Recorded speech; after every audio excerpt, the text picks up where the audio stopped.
Hello, I'm David Shephard, the Virginia Gentleman blogger, and the following is my interview with former Virginia Governor and presidential candidate James Gilmore.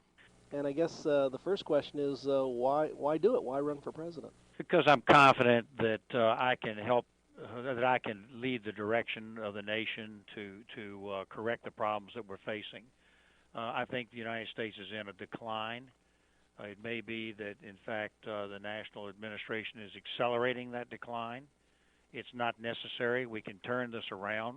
We can have a strong foreign policy that keeps the peace in the 21st century. We can have a strong economy, but we can't do it without vigorous presidential leadership. And I'm confident, based on my experience, that I have the skills to lead the direction of the nation.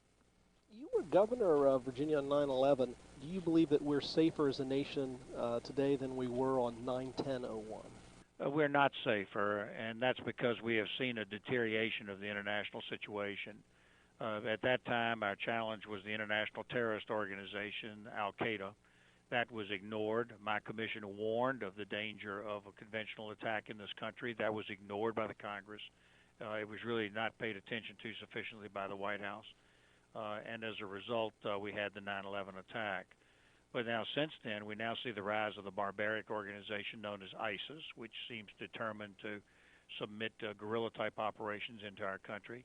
We see the aggressiveness of the Russians that are very dangerous, the conquest of the Crimea, the invasion into the Ukraine, the pushing against Eastern Europe. The Chinese are trying to take over and establish complete hegemony over the South China Sea, which is where most of the Asian and much of the world's shipping goes right now.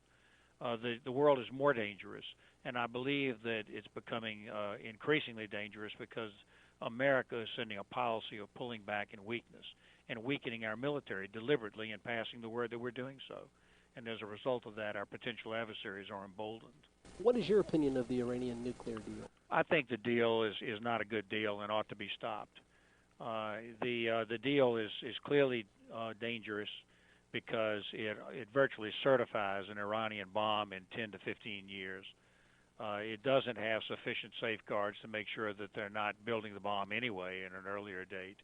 It doesn't stop their terrorist activity, which is really the strategic issue, which means that they're working to upset the existing order and to undermine other countries around them, and there's no evidence that that's going to be stopped.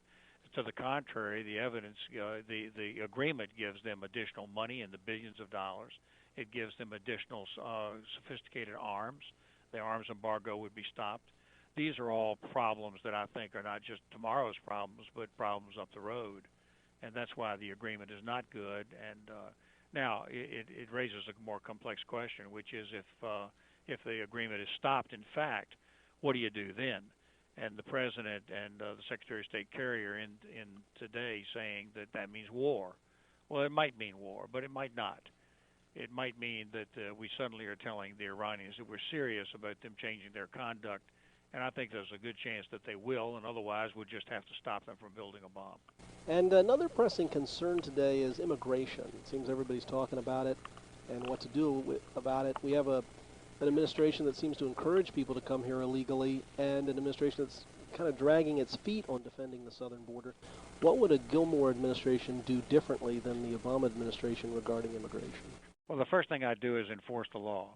The Congress has passed immigration laws. They've been in existence, and everybody knows what they are. For the president to try to suspend the Congress of the United States laws through executive order is illegal.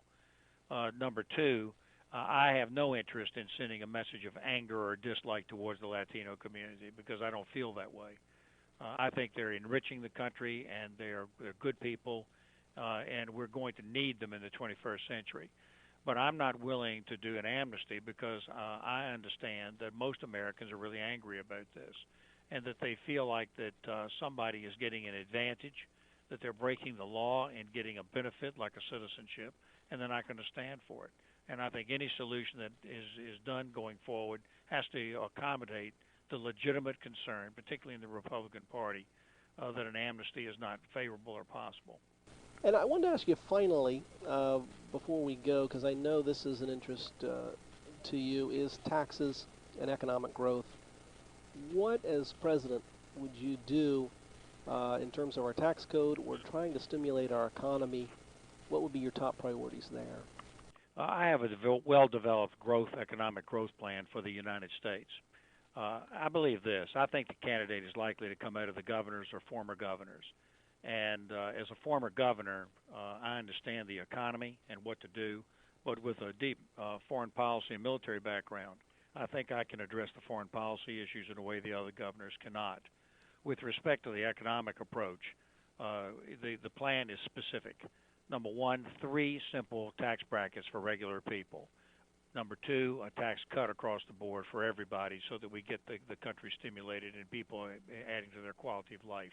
Number 3, all businesses taxed together at a 15% rate, which would make us competitive in the world. And number 4, get rid of the death tax. There are some additional programs on this as well, but we know that the result of this would suddenly be a dynamic investment in the community, investment in the country, the creation of new jobs, which would create upward pressure on wages. And I think that the Republican motto has got to be, we want more people working for higher wages. Well, Governor, great talking to you. Good luck on the campaign trail, and we'll keep in touch. Thanks, David. Say hello to Lynn for me.